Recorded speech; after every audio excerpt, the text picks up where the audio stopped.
کیا آپ کے ذہن میں کبھی یہ سوال آیا ہے کہ کیا اللہ مجھ سے محبت کرتا ہوگا؟ میرے ذہن میں یہ سوال کئی بار آتا ہے، بلکہ یہ سوال اکثر میرے ذہن میں گردش کرتا ہے۔ پھر ایک دن مجھے خیال آیا کہ میرا رب جن بندوں کو زیادہ چاہتا ہے ان کے بارے میں تو اس نے آیتیں اتاری ہیں۔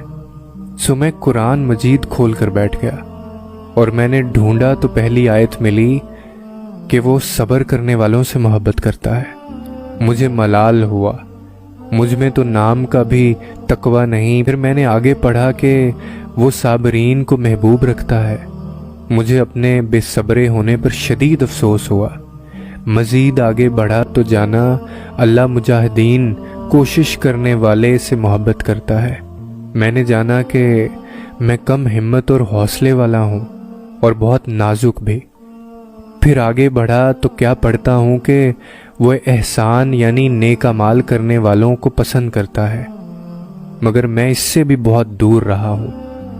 پھر میں نے اپنی تلاش ترک کرنے کا فیصلہ کیا، اس ڈر سے کہ اب شاید میرے پاس ایسا کچھ بھی نہیں جس کے باعث اللہ مجھ سے محبت کرے۔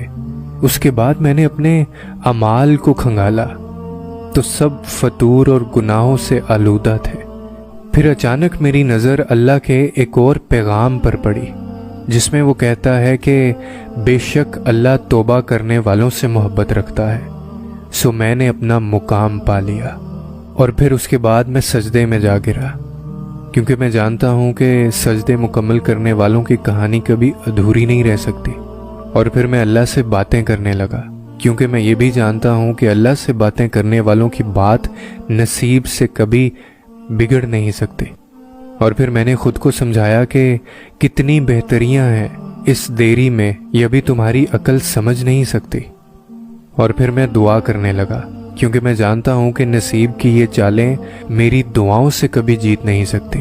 اور یہ جو دنیا والوں کا مجھے ڈر تھا یہ بھی ختم ہو گیا، کیونکہ دنیا لاکھ رکاوٹیں ہی کیوں نہ کھڑی کرے پر اللہ کے بنائے گئے وسیلوں سے نہیں لڑ سکتی۔